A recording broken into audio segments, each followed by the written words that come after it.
If you want to get shredded, your main focus during a cut shouldn't be to simply lose body weight. It should be to lose body fat while maintaining muscle mass. Simply losing weight doesn't necessarily mean your physique is improving. This is because some of the weight you lose might actually be muscle mass. Most people who go on a crash diet often experience this. They decide to lose weight fast in an effort to lose body fat fast. But once the weight loss is over, they find themselves looking just as soft and flabby as before, but 5 to 10 pounds lighter. And I'm sure you want to avoid this. You don't want to end up looking skinny fat. So, to successfully maintain most of your muscle while cutting, you should apply the following 7 keys to your fitness plan. 1. Set up a moderate calorie deficit.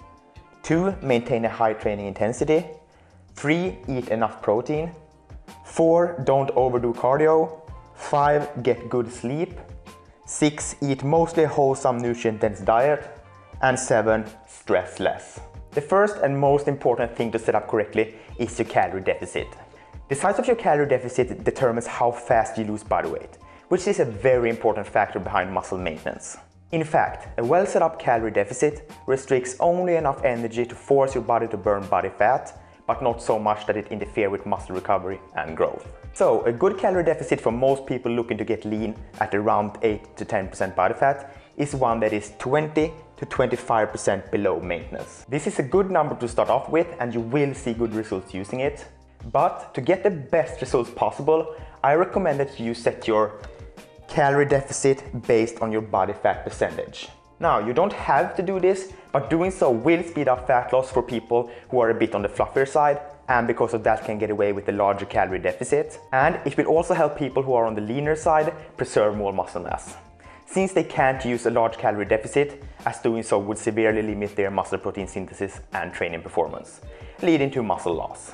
In other words, to get the best results possible, you shouldn't use a generic calorie deficit number. So, if you want to set up your calorie deficit based on your body fat percentage, then I recommend checking out this video once you're done watching this one. Now, if you don't want to do this, however, using the 20% to 25% below maintenance works well for most people. Okay, so the second key that will help you retain muscle when cutting is to maintain a high training intensity.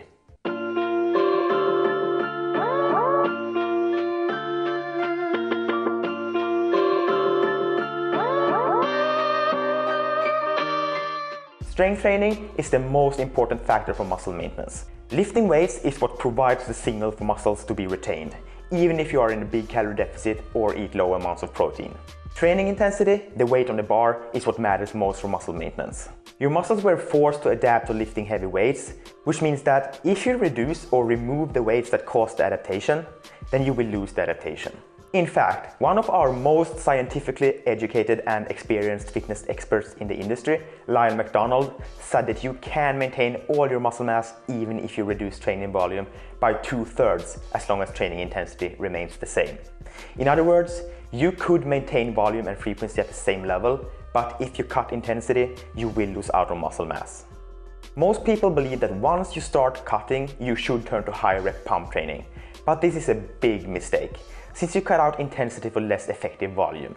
So with that said, here's the optimal strength training recommendations when cutting. Number 1, if you're not lifting already, first thing is obviously to start lifting.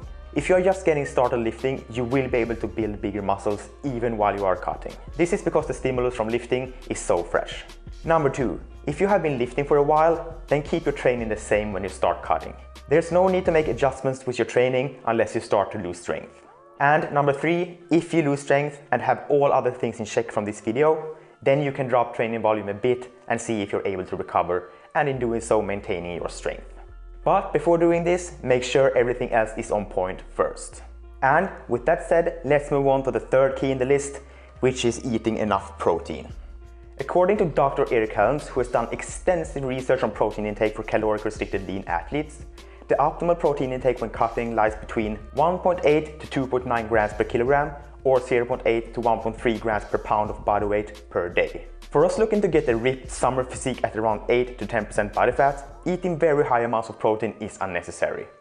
Unless you are looking to compete in bodybuilding or a physique show at an extremely low body fat percentage, it's actually beneficial to keep the protein intake at the lower end of Eric's span, which would be right around 1.8 to 2 grams per kilogram of body weight or 0.8 to 1 gram per pound of body weight per day. This way you will make room for more carbs and fats, which comes with a few great benefits when cutting, such as more enjoyable meals and better strength training performance. Talking about strength training performance, next up is to make sure that you don't overdo your cardio.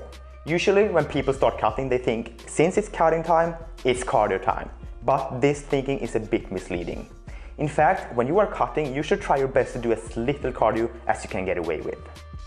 The reason for this is that most types of cardio is highly stressful to the body, which means that the cardio you do can make you unable to recover from your more important strength training, leading to strength loss. With that said though, cardio can still be very helpful for calorie burn, but in order to be so, it needs to be controlled and done moderately.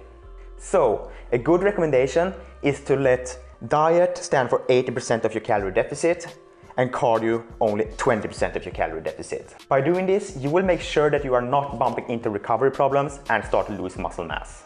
Another great way to burn more calories is to do low intensity cardio like power walking or taking slow bike rides, etc.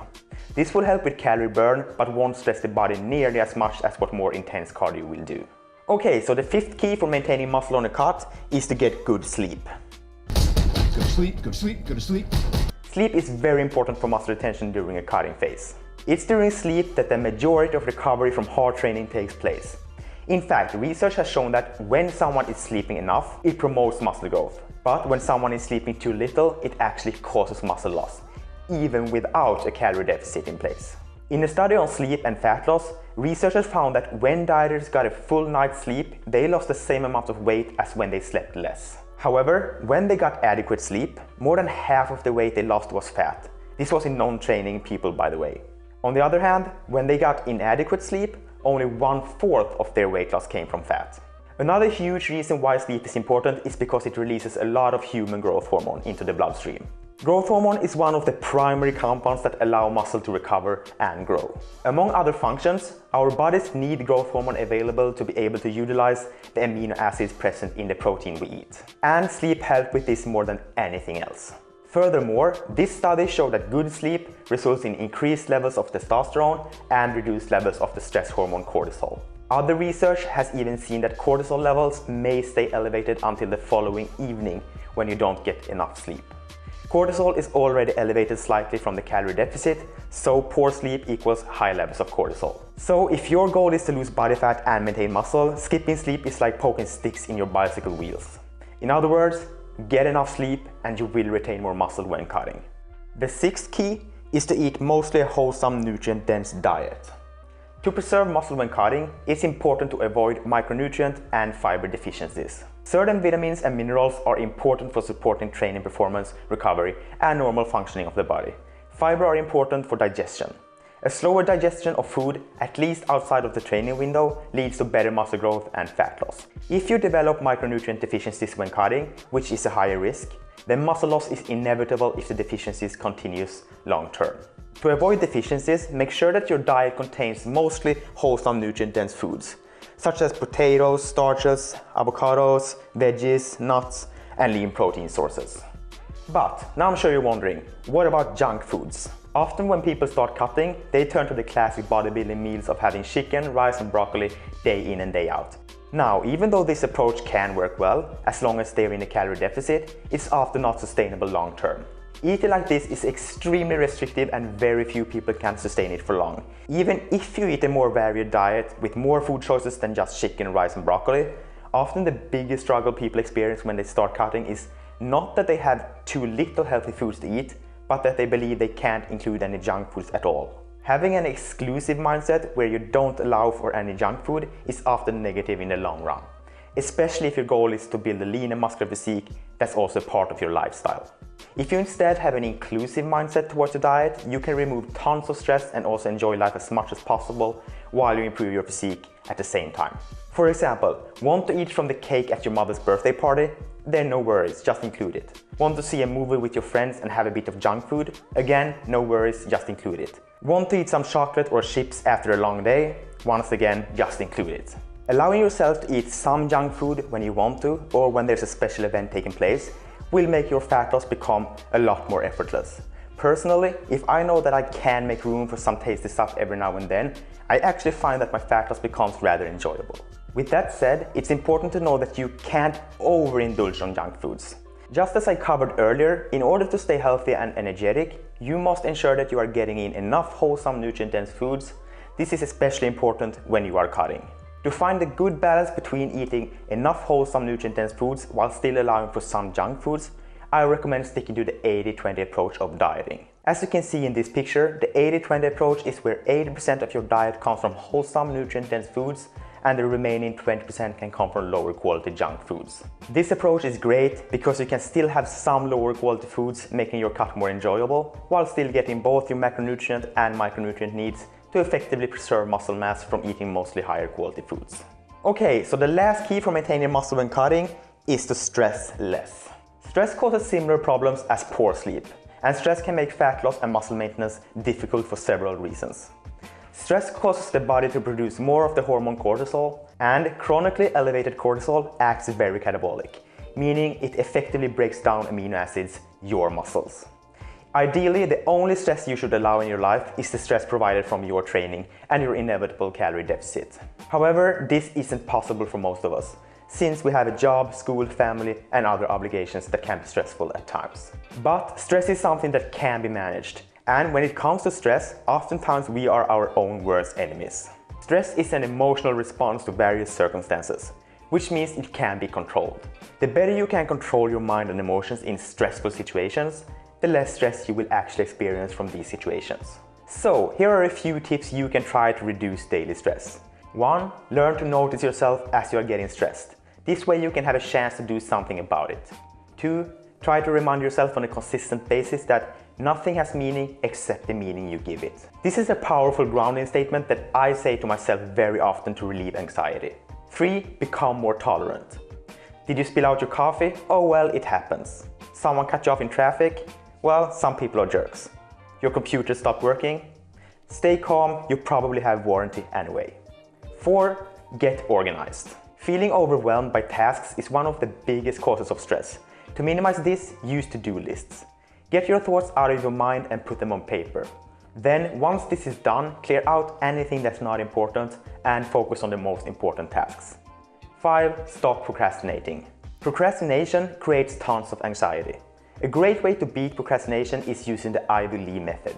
With this method, you basically create a to-do list where you list the most important 6 tasks you must do in order of importance.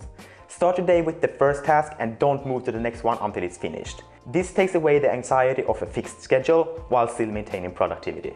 6. Minimize your time using social media. Constantly thinking about what other people are doing or what they think of you is very stressful. Use social media to keep up with your friends, but don't spend a lot of time on it. Okay, so there we go. To recap, here's what you should do. Number 1, set up a moderate calorie deficit. Number 2, maintain a high training intensity. Number 3, eat enough protein. Number 4, don't overdo cardio. Number 5, get good sleep. Number 6, eat mostly wholesome, nutrient-dense diet. And number 7, stress less. If you do these things, then you are going to be very well on your way to a shredded physique.